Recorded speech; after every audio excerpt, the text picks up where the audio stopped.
Depuis plusieurs mois, l'équipe se préparait et attendait un feu vert.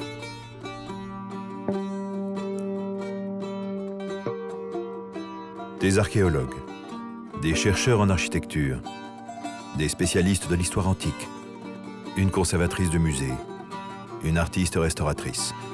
Toute une équipe impatiente que la campagne scientifique qu'ils ont préparée commence enfin, à la rencontre d'un trésor. Le trésor des Marseillais. Ce jour-là, la réponse était tombée. Allô, allô. Oui, je t'écoute. Bon, mais c'est une bonne nouvelle. Ça veut dire qu'on peut tout mettre en route. Ok, les crédits sont en place. Ben écoute, je confirme la mission à Delphes. Je préviens tout le monde et je te tiens au courant de la suite des événements. C'est une aventure scientifique et humaine, et c'est un voyage dans le temps, sur plusieurs rivages de la Méditerranée.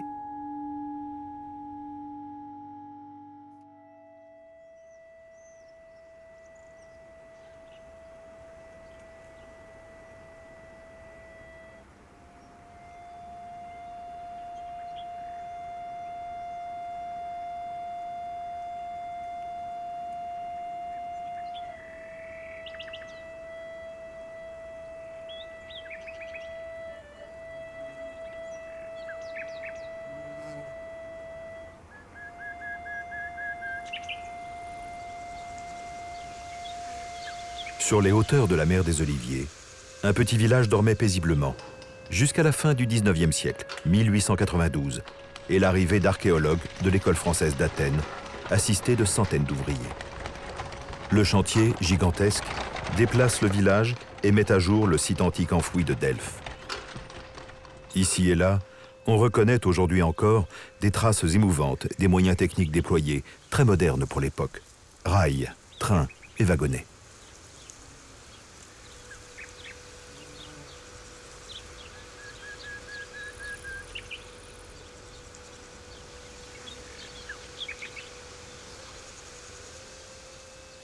À quelques centaines de mètres du théâtre et du temple d'Apollon, se trouve la terrasse de Marmaria, les marbres. C'est là que reposent les fondations d'un petit temple appelé Trésor, à cause des objets précieux qu'il renfermait. L'objectif poursuivi par l'équipe scientifique, restituer entièrement et en 3 dimensions ce trésor, dit des Marseillais.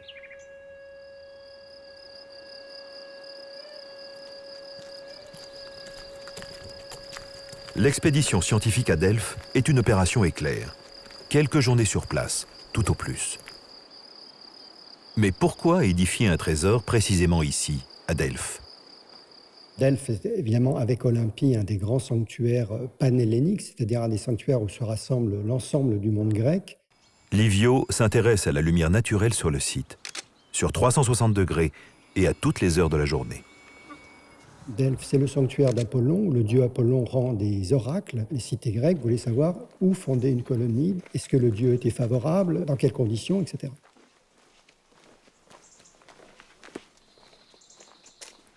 Condition préalable à la reconstruction d'un édifice en 3 dimensions, disposer de relevés métriques précis de tous les éléments encore en place. Pour cela, une autre technique de mesure entre en action, le scanner laser.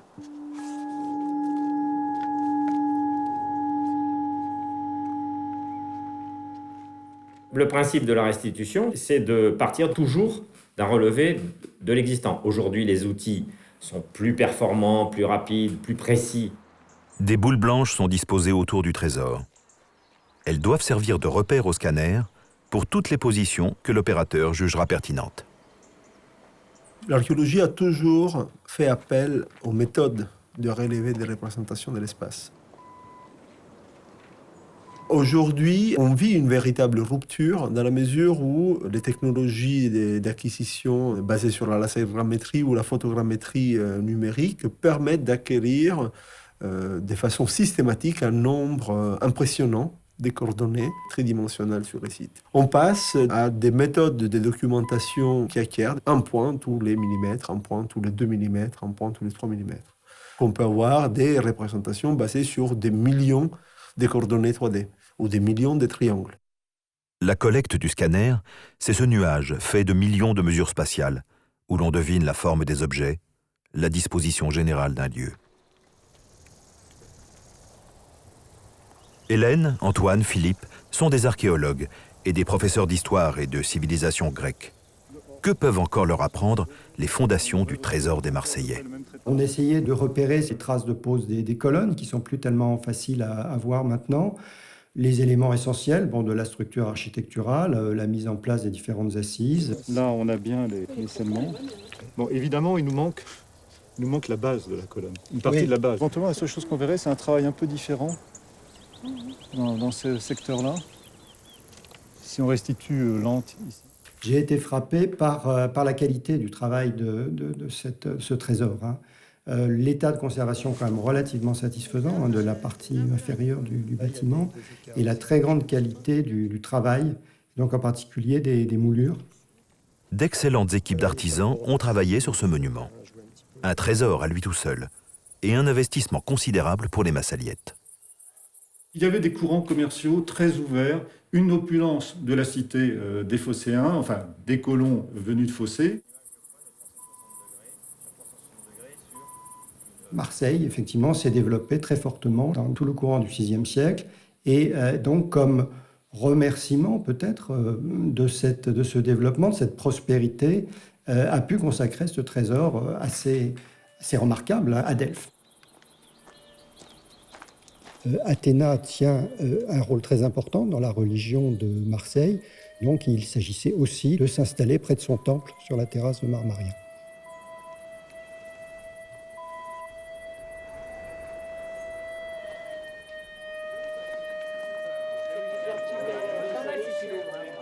Il n'y a pas que les Massaliettes qui ont laissé des trésors. Quand on va à Delphes, on s'aperçoit qu'il y a plusieurs dizaines de bases de trésors et que les Athéniens, les Sipniens, les Naxiens et autres cités grecques riches ont prouvé justement leur richesse en construisant ces trésors.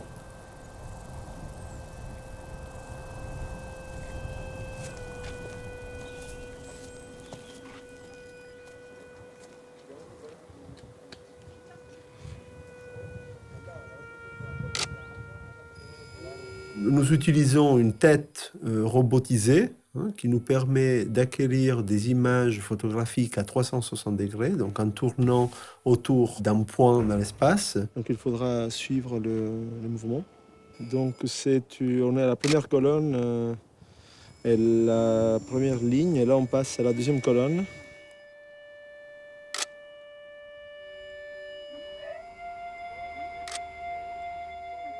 Encore 2 positions, et Livio aura bouclé la couverture photographique de l'environnement du trésor des Marseillais à toutes les heures du jour.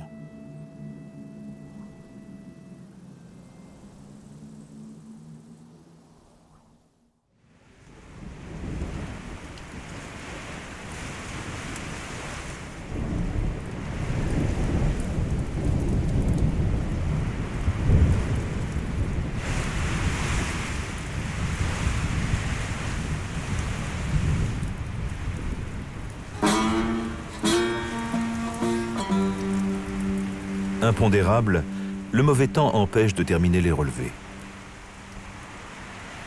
Heureusement, le programme scientifique de l'expédition prévoit également des activités en intérieur.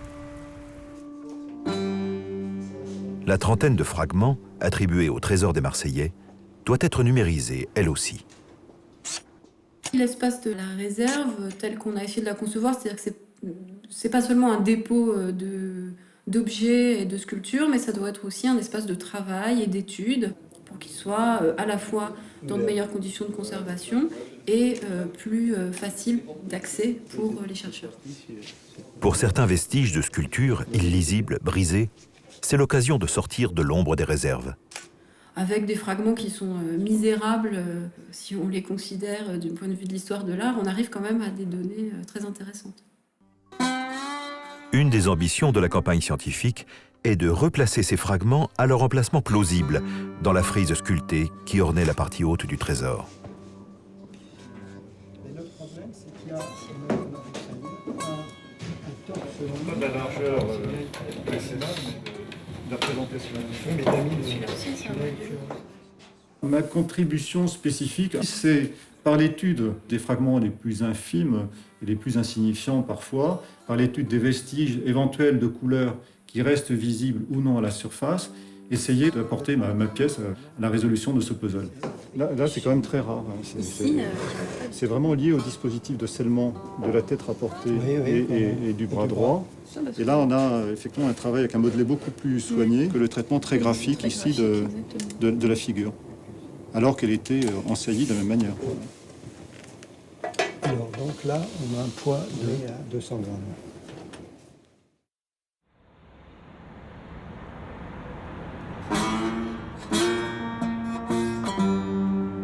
Au même instant, à Marseille, dans un des lieux les plus secrets de la ville, le dépôt archéologique, on se penche aussi sur ces massaliètes du 5e siècle avant Jésus-Christ.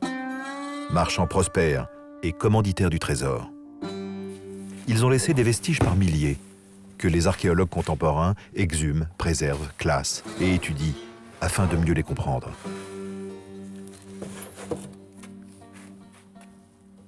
Lucien François est archéologue municipal et membre de l'équipe scientifique du Trésor.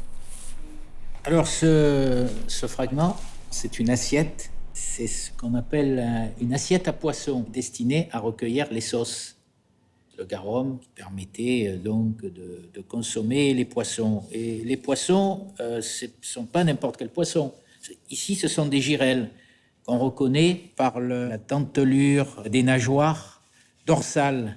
Alors ce vase, il a une histoire. Il a été trouvé à Marseille, place du Refuge. Il a été trouvé en fait dans une couche médiévale qui comportait une grande quantité d'objets grecs. Donc ce fragment est en tout point identique. Et c'est ce parallélisme qui nous permet de faire cette attribution à un peintre qui s'appelle le peintre Torpedo, qui a peint donc en Campanie entre 350 et 320 avant Jésus-Christ. On a là un exemple type de la démarche de l'archéologue qui lui permet de faire parler un objet, de le situer dans l'espace, de savoir d'où il provient, de quand il date, et en plus de savoir à quoi il a pu servir dans son contexte.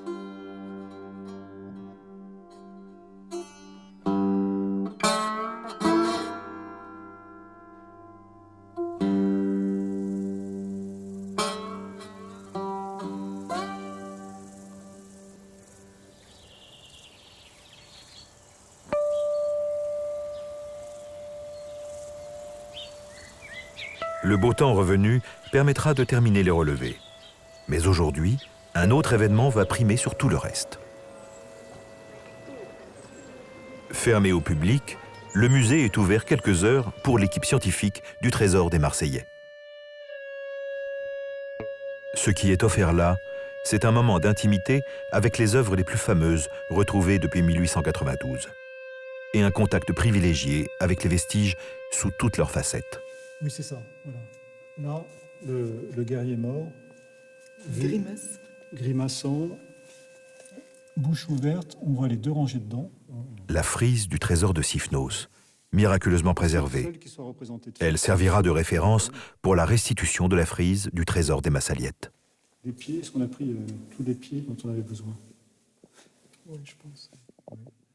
Alors, les petits pieds disent énormément de choses, voilà.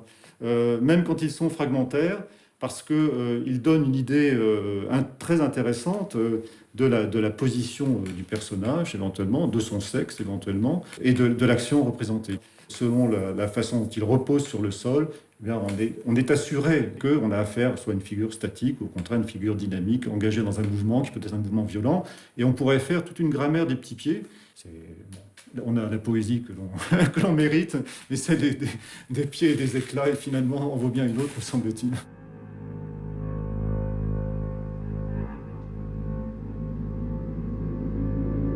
Aujourd'hui, le plus célèbre conducteur de chars de l'Antiquité, l'Aurige de Delphes, est seul, sans son cortège de touristes.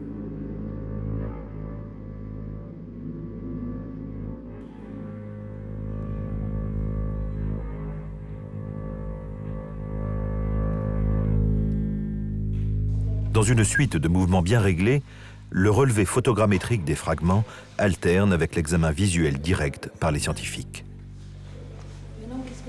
C'est un privilège.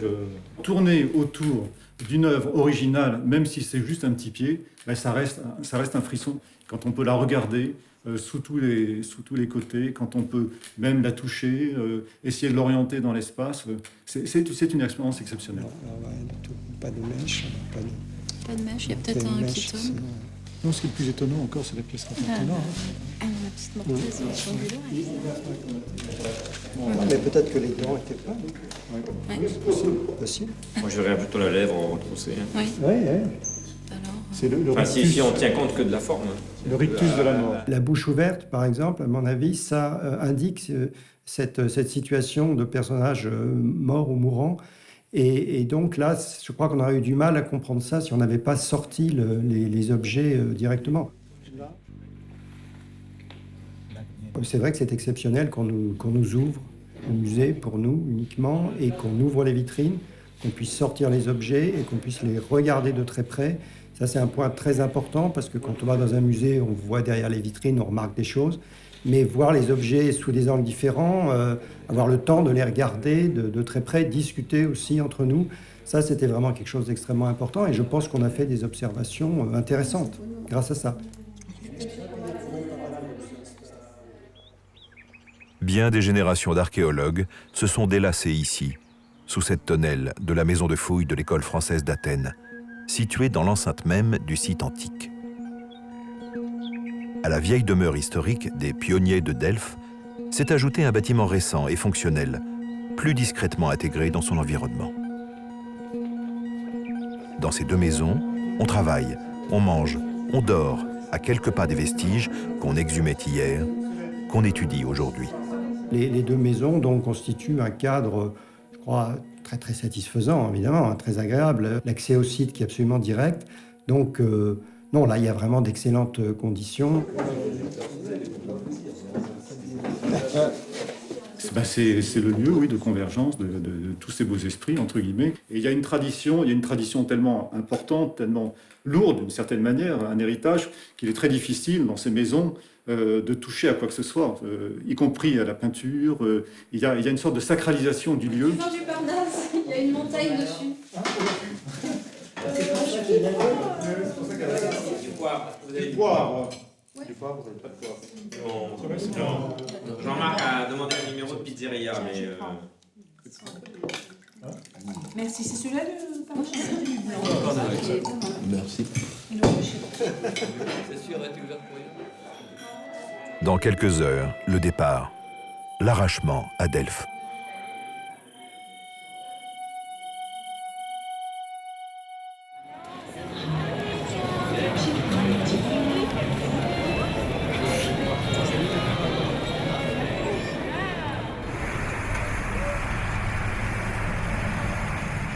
Les milliards d'octets collectés par les chercheurs au cours de la mission à Delphes ont besoin d'un traitement préalable, d'une préparation technique.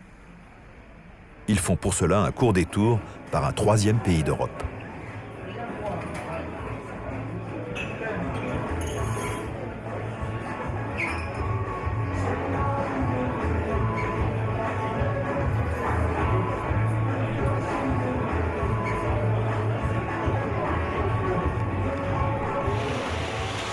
L'Université libre de Bruxelles est associée au projet. Mauro fait partie des 3 jeunes diplômés invités à participer à la campagne de recherche.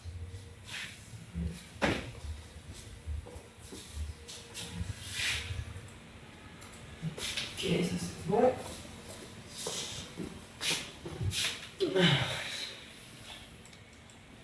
Il y a eu 2 campagnes de relevé, avec 2 outils numériques différents pour travailler l'environnement du trésor de Marseillais. Ici, c'est vraiment la toute première étape. On prend les photos brutes, donc sorties de l'appareil photo. On les assemble entre elles pour obtenir le panoramique sphérique. Je fais une sphère où toutes les photos sont projetées. On peut le voir, on se trouve vraiment au centre de la sphère, où on voit l'ombre du photographe. Et on voit donc la seule zone où l'appareil photo n'a pas pu aller, c'est-à-dire en dessous du trépied. Et donc, le bord gauche de l'image correspond au bord droit de l'image. On est à un niveau de définition maximum, donc de 23 000 pixels sur 11 500. On peut aller chercher du détail dans la pierre ou dans les moellons à l'arrière. Ici, je jongle sur plusieurs écrans. Je vais commencer à travailler le plateau de Marmaria, donc avec le nuage de points obtenu à l'aide des stations laser. Je vais essayer, dans un premier temps, de ne pas me perdre dans le brouillard. Donc si on se rapproche et qu'on se met vraiment en vue frontale, on perd l'information, on a du mal à distinguer le trésor qui en réalité est ici. L'étrange granulosité de ces paysages pointillistes produit toujours son effet sur les informaticiens et sur les chercheurs. C'est pas des choses qu'on a l'habitude de travailler fréquemment, du coup il y a un côté découverte, en plus c'est assez élégant de naviguer dans ce nuage de points, à la fois l'impression de légèreté de naviguer, c'est assez joli, c'est assez beau.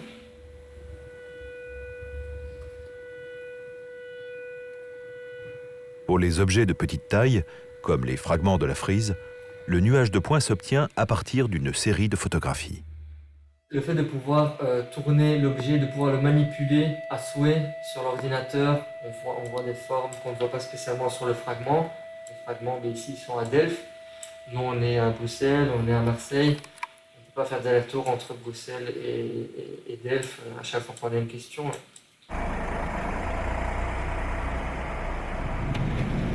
Allô Michel, bonsoir, c'est mon rôle.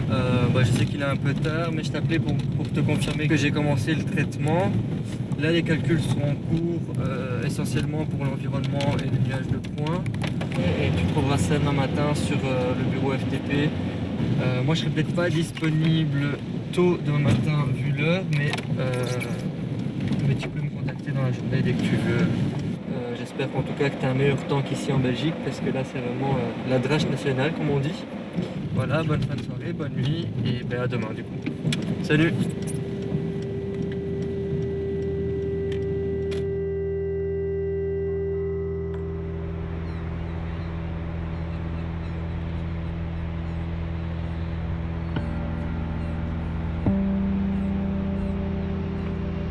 Retour à Massalia, colonie grecque, à Marseille, deuxième ville de France, et peut-être la plus ancienne cité d'Europe. C'est là, à 2 pas des calanques qui avaient tant charmé les marins grecs venus de Phocée, que le trésor des Marseillais va revivre. Dans cette école nationale d'architecture de Marseille, où l'on forme des jeunes talents pour construire les bâtiments de demain, se trouve un laboratoire où l'on travaille entre autres à la reconstruction virtuelle des états disparus des édifices patrimoniaux. Pauline, l'une des jeunes diplômées en architecture venues du nord de la France, s'est vue confier la responsabilité de la mise en œuvre tridimensionnelle du trésor, de sa modélisation architecturale.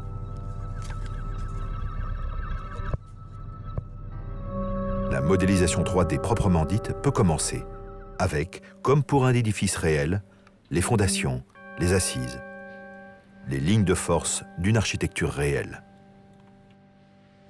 On travaille sur l'objet avec une approche qui est finalement de la rétroconception, c'est-à-dire qu'on prend des choses qu'on connaît, on les mesure, on les relève, on les analyse, et avec ces éléments-là, on reconçoit un objet tel qu'on imagine qu'il a dû être conçu à l'origine. Ce qu'on montre, c'est de l'ingénierie au service de la compréhension d'un édifice.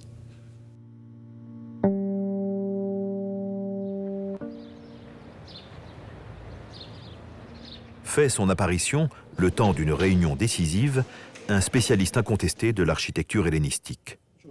Didier, architecte et expert conseil pour la restitution d'un trésor qu'il a déjà étudié. Ça, je pense que c'est vraiment... Enfin, il faut s'y référer absolument. Donc à ce moment-là, on peut imaginer qu'il y a des choses qui ont été rajoutées. Tous les acteurs du projet sont invités à alimenter la réunion de leurs questions, doutes et hypothèses. Sûrement, il y a une raison impérieuse. Ils les ont mis là et pas ailleurs. À l'époque, c'était des bâtiments qui ont quand même qui parlaient aux gens, c'est-à-dire que les gens qui fréquentaient le sanctuaire, évidemment, avaient un rapport de compréhension. Ils savaient de qui est-ce qui avait offert ce bâtiment, pour quelles raisons, à quelle occasion. Tout ça, c'est des choses qu'aujourd'hui on ignore. Moi, je trouve que ça fait une pierre compliquée en façade. Mais bon, parce que c'est un empilement ou c'est des encastrements de pierres. Contre le fronton, c'est encastré. Cette pierre-là. Parce que ça, c'est une pierre, Et ça, c'est une autre pierre. Oui, mais il vaut mieux faire correspondre le haut du bloc, mais pas le bas. Oui. En l'occurrence, il se trouve que le bâtiment qui nous intéresse ici, c'est-à-dire le Trésor de Marseille, occupe une place très particulière dans l'histoire de l'architecture, parce qu'il se situe au tout début de l'architecture savante. C'est un des premiers édifices construits de façon scientifique, maîtrisée. Vous voyez l'œuvre ici qui se confond, ce profil-là est le même que ce profil-là. On a un profil d'œuvre, tout simple, et qui correspond à la partie qui était à la réalité du bloc avant qu'on sculpte. On a l'architecture, mais on a aussi la sculpture, on a aussi les inscriptions. Donc en croisant toutes ces données, on finit petit à petit comme ça par se préciser, disons, quelques points de connaissance. Un à un, tous les aspects archéologiques et architecturaux de la restitution sont passés en revue. Alors moi, j'adore ce genre de réunion parce que on croise à des champs de compétences qui sont divers. Donc il y avait effectivement donc, des archéologues, bien sûr, c'est les premiers concernés, des architectes, des historiens de l'art, des gens qui sont plutôt spécialisés sur l'infographie. Donc toute une série de spécialistes qui ont chacun leur regard, leur compréhension, leur vision. Chacun apporte son caillou à l'édifice, ce qu'il sait, et le met en perspective vis-à-vis de ce que les autres ont comme hypothèse de compréhension. A priori, l'architecture grecque antique, c'est pas mon domaine de prédilection. On a vraiment effleuré ça en première année, mais on avait vraiment une continuité avec celles qui sont sur l'extérieur. Ça fait vraiment tout le pourtour, quoi. Ça s'arrête pas. Voilà, donc voilà, c'est ça. Voilà. Les premières réunions étaient assez intimidantes, on va dire. Au début du projet, je ne m'imaginais pas travailler en collaboration avec tout un comité scientifique. C'est-à-dire qu'en fait, alors c'est d'autant plus important, la numérisation 3D, je dirais, dans le cadre de l'Antiquité. Pourquoi ? On est à peu près sûr aujourd'hui que l'architecture de l'Antiquité ne se faisait pas comme l'architecture d'aujourd'hui, au travers de dessins, de plans. On est presque sûr qu'ils travaillaient avec des maquettes. Donc les édifices étaient directement conçus en 3 dimensions. Finalement, l'outil 3D, c'est une maquette virtuelle, transformable, qu'on peut sans cesse retoucher, améliorer, valider. Et si on n'avait pas l'outil 3D, je pense qu'on passerait 10 ans au lieu de 6 mois à résoudre ces questions.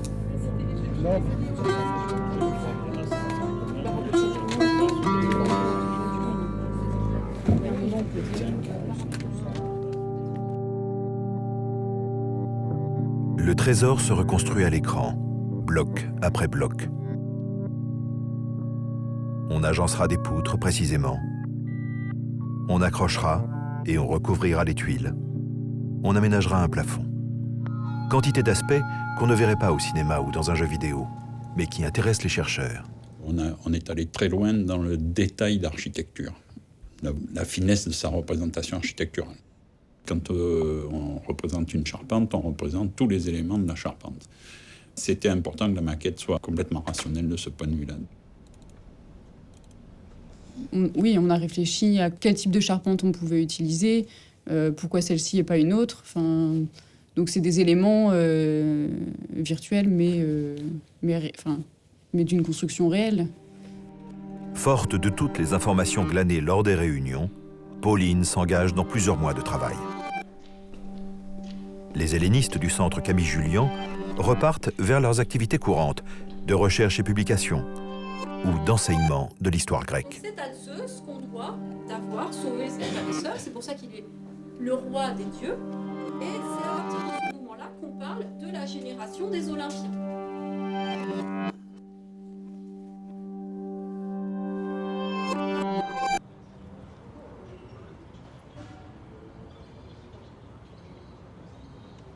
Au musée d'archéologie méditerranéenne, Muriel et Philippe expérimentent un nouvel appareillage de vidéomicroscopie. L'archéologie s'intéresse constamment aux progrès de toutes les technologies pour les adapter à ses besoins.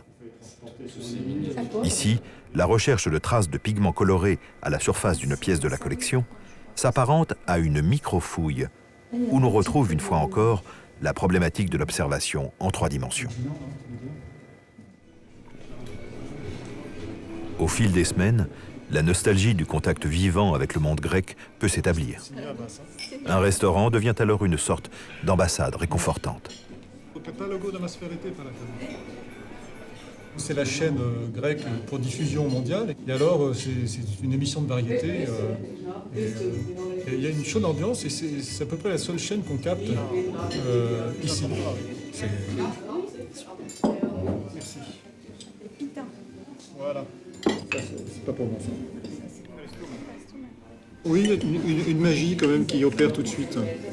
Et paradoxalement, moi, c'est la Grèce antique qui m'a fait découvrir la Grèce moderne, les Grecs d'aujourd'hui. La Grèce ancienne, il faut la garder à distance, non pas simplement pour mieux la comprendre, mais parce que le sort d'un certain nombre de catégories de la population n'était pas enviable.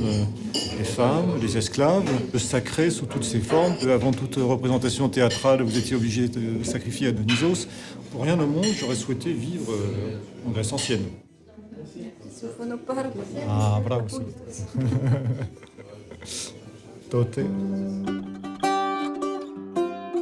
Travailler sur écran ne doit pas isoler du monde réel, des volumes concrets. La numérisation des fragments effectués à Delphes permet de donner naissance à des clones presque parfaits grâce à l'impression 3D. Les chercheurs ont aussi besoin de pouvoir manipuler physiquement les vestiges. La hanche d'une victoire ou un de ces petits pieds émouvants dont parlait Philippe.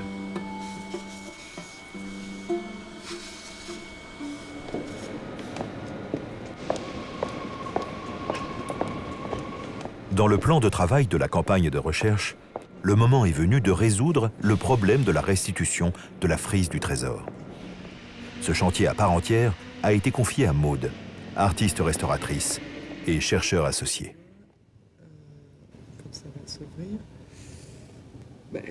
Le premier travail en commun consiste à vérifier des listes, les références des fragments. 43-72, c'est fragments de forme féminine. Voilà, torse féminin avec pied gauche de son adversaire. Voilà. Ok. 43-41. 6. Il est relié à une jambe.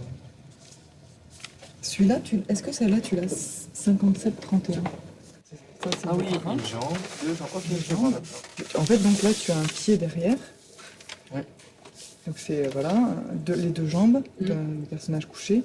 Une main qui revient devant, qui est posée. Voilà. Et les orteils. Donc ça, c'est hyper important, intéressant, parce qu'il nous donne le fait qu'il y a un personnage soit complètement allongé sur le ventre, soit comme ça, dans une position, en tout cas dominée. Ce qui m'a rangé, parce qu'il y avait ce personnage couché, du coup, ça permettrait, si c'est un coude, de l'appuyer dessus. Le décor sculpté. Ça a été un gros travail de la part des archéologues et un gros travail de la part des informaticiens qui manipulent la modélisation 3D. Tu vois, j'ai l'impression que les deux trous sont vraiment un là et un là. Puis moi, j'étais fascinée par tout ce qui était troisième dimension, de voir tourner dans tous les sens, aussi bien les fragments d'ailleurs que le trésor en entier. Ça, c'est des photos de vous? Ouais. Nous, il devient plein quand on le numérise. A priori, ce n'est que d'un côté, de toute façon. À moins qu'au-dessus. Ah non. Si, ok. Il repasse par au-dessus. Donc là, il doit avoir une lance, ça tombe bien puisque je lui en ai mis une. Donc la partie procession, ce serait... Ça serait la jambe arrière. Vers la gauche. D'accord. Et les deux autres aussi. Parce que moi, j'aimerais bien qu'il y soit, parce que sinon, comme figure de femme, on n'a rien, quoi. Or, c'est censé être un combat d'Amazon contre les gars. Voilà. À la diversité des compétences au sein de l'équipe du Trésor s'ajoute une autre richesse remarquable, le mélange des générations. Des spécialistes confirmés travaillent avec de jeunes diplômés, sur la base d'un échange, et non d'un encadrement hiérarchique. C'est ça qui était passionnant, c'est de travailler avec des gens qui venaient d'univers assez différents et qui apportaient vraiment une nouveauté, une manière différente de voir. Je pense que c'est une des richesses du projet.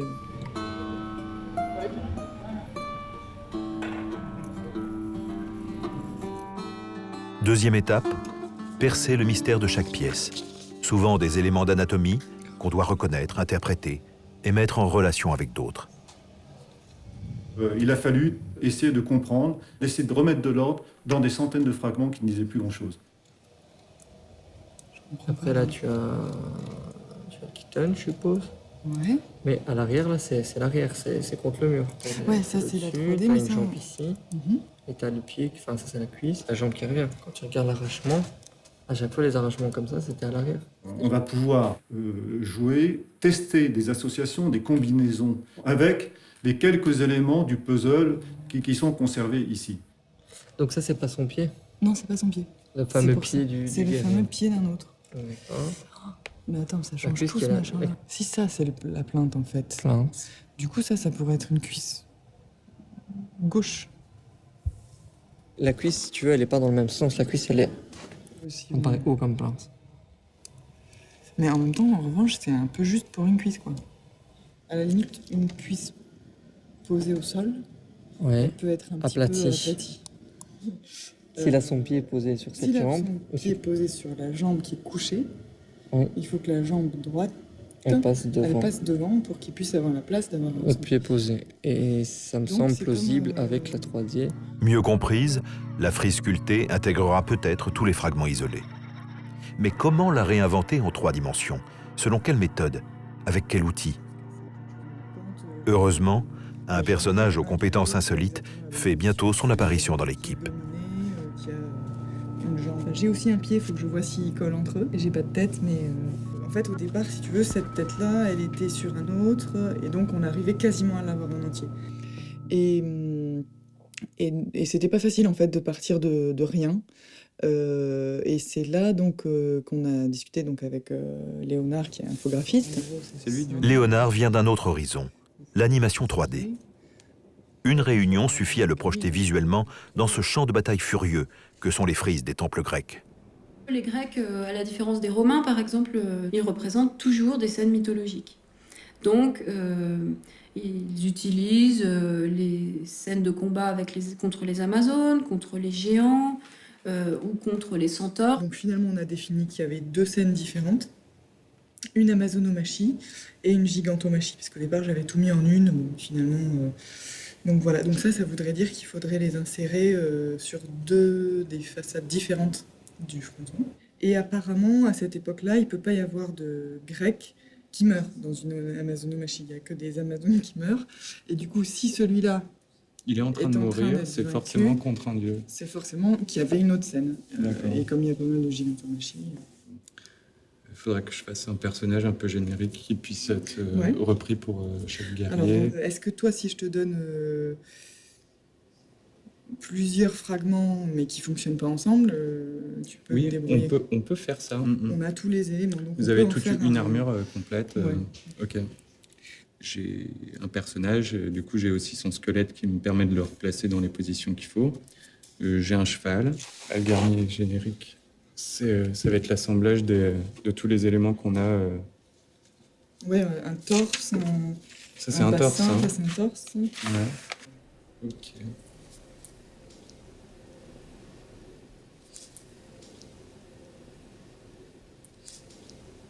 Quand il m'a dit oui, moi je peux faire un personnage comme ça et du coup je te donnerai les volumes, ça m'a vraiment enlevé une épine du pied. Et puis je me suis dit, on va vraiment faire quelque chose de beau, avec un beau résultat. Moi je le vois comme ça.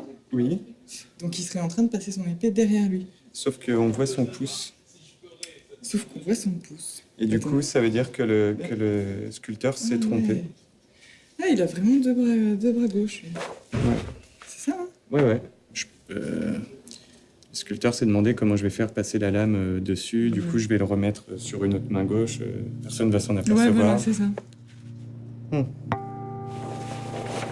La solution paraît trouvée. Reste à la mettre à l'épreuve de la pratique. Le chantier de la frise avance simultanément sur 2 fronts. Maude, dans son atelier d'artiste à Toulouse. Léonard, au laboratoire MAP.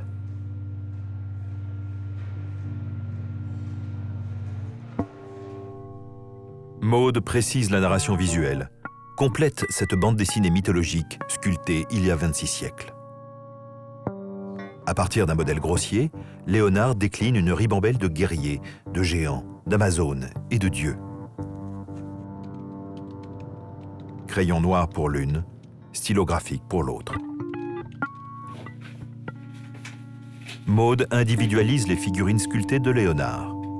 Des petites retouches de posture, d'uniforme, de morphologie, qui donneront plus de crédibilité à l'ensemble.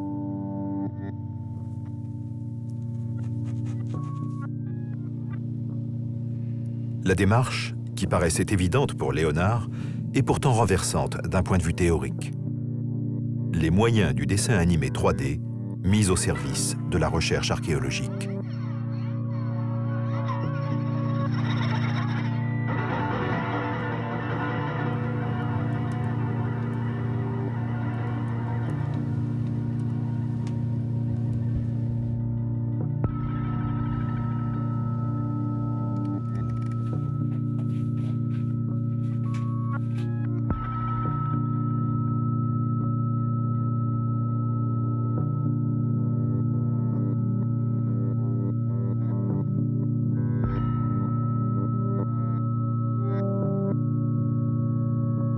La méthode pour la restitution 3D des personnages est validée.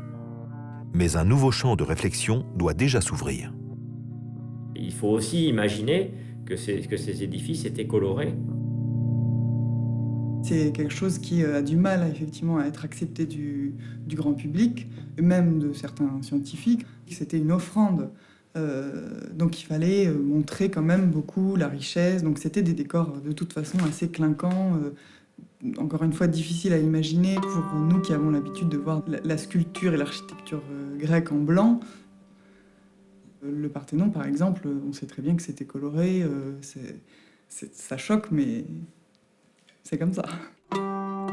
Pour Maude, pas question d'appliquer à la frise les pseudo-millions de couleurs des ordinateurs.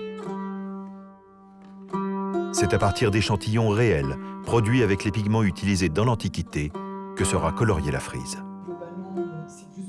La palette des couleurs sera numérisée, mais en provenance du monde concret. Ça, là, c'est ce avec quoi on fait le blanc de plomb. Comme autre couleur, tu as vraiment du noir, du blanc, du bleu et du rouge. C'est des déclinaisons, en fait, d'ocre. C'est des dégradés, ça va du noir jusqu'à l'ocre jaune. Et après, ça se décline... Et du blanc. Et ça se décline après... J'ai l'impression qu'il y avait aussi l'utilisation d'azurite. Ouais, c'est peut-être moins cher quand même que le égyptien. Ouais.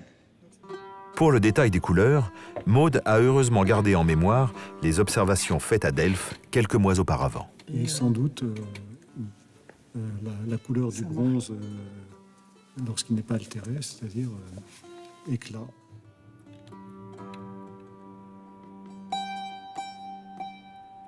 Donc liseré rouge.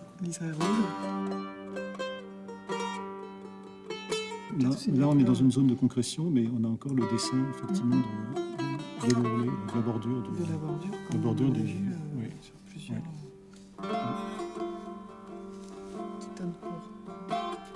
Alors, on a vu notamment des traces de liseré sur des vêtements, sur des cuirasses, des traces de couleur aussi sur les chevelures.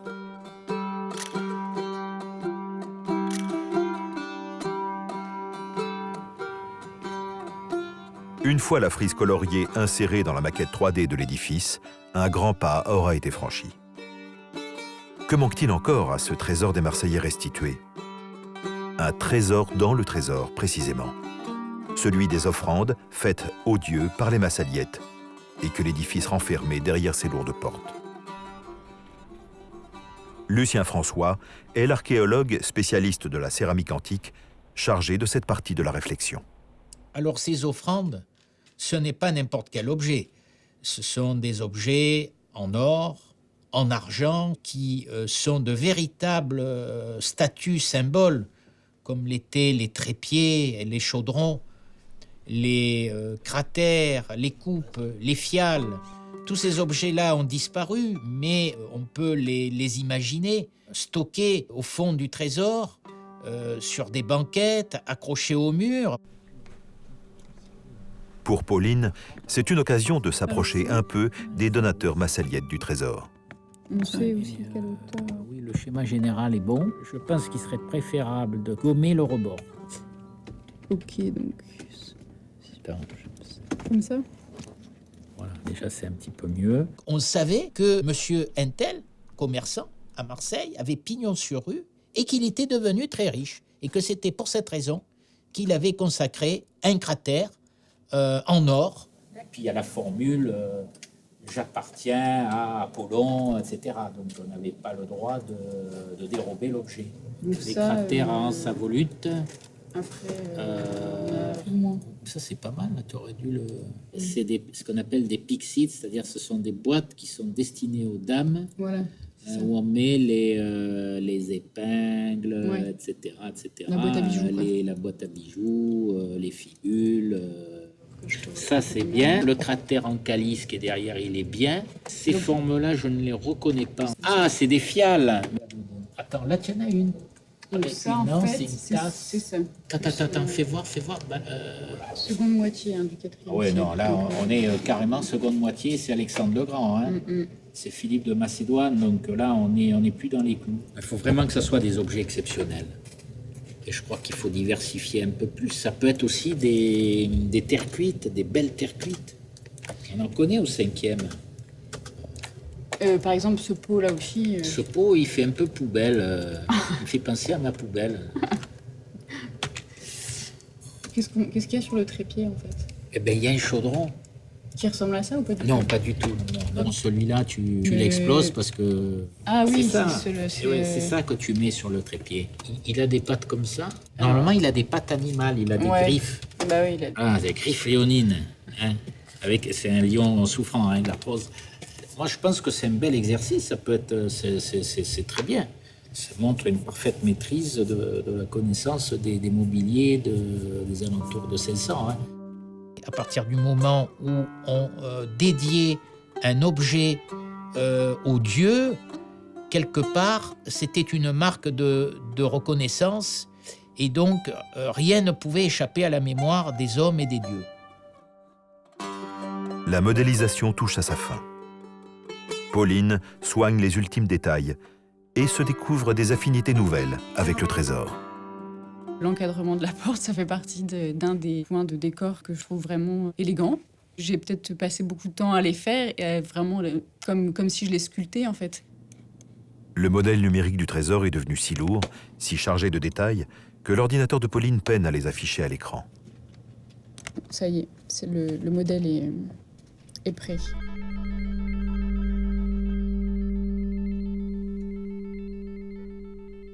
Pendant quelques jours et quelques nuits, les ordinateurs du MAP vont calculer image par image quelques mouvements de caméra virtuelle, afin de pouvoir montrer à toute l'équipe le trésor restitué dans un luxe de détails, de lumière et de texture.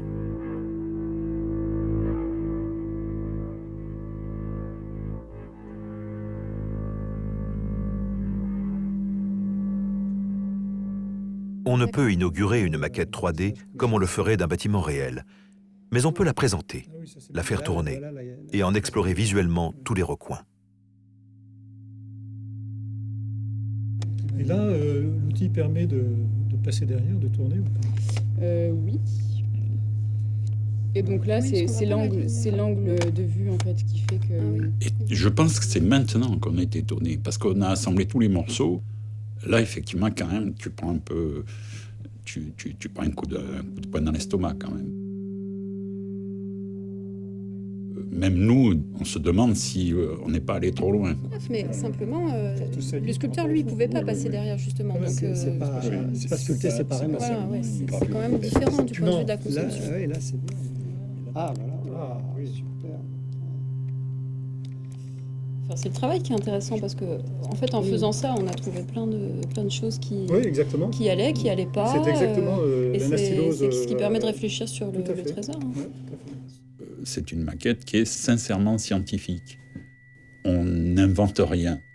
Elle représente l'état de la connaissance au jour d'aujourd'hui, on va dire. Et alors l'intérieur, là, on on voit... Oui, on va voir l'intérieur. On va y aller. oui. Pratiquement, t'as fait l'intérieur. oui, Tranquillement. Tranquille. Très bien. La proposition de présentation est excellente. Puis j'aime bien voir les cratères maillés comme ça. Ouais. On aurait pu mettre Pour l'historien, c'est quand même, à mon avis, une nouvelle façon d'aborder les questions. Et ça, c'est la grande force de la simulation visuelle. En montrant, on ouvre le débat. Ça, c'est bien aussi. voit à travers les murs. Voilà. Parce qu'en fait, vous avez une bibliothèque de rendu de matériaux. Et donc, c'est vrai que c'est difficile aussi de rendre cet aspect...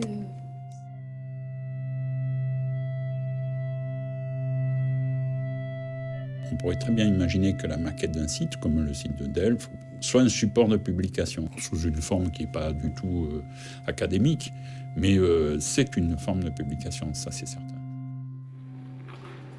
Les chercheurs s'approprieront le trésor restitué. Les conservateurs de musées se chargeront de communiquer les résultats de la campagne scientifique vers le grand public dans de belles expositions scénographiées. Le trésor restitué en 3D peut devenir pièce de musée, au même titre que les vestiges réels. Quelques semaines, quelques mois plus tard, l'opération Trésor est achevée, mais elle a donné lieu à d'inattendus prolongements.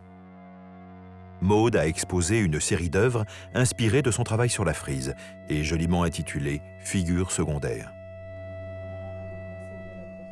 Et Léonard a rappelé Maude pour reformer leur duo autour d'un projet de peinture numérique qui, la nuit tombée, hellénise des façades de monuments baroques. C'est ainsi que continue à fructifier, encore, toujours, l'héritage du trésor des Marseillais. Ouais, mais celle-là, elle pourrait être répétée tout le temps, parce qu'en fait, c'est quand même la phrase la plus importante.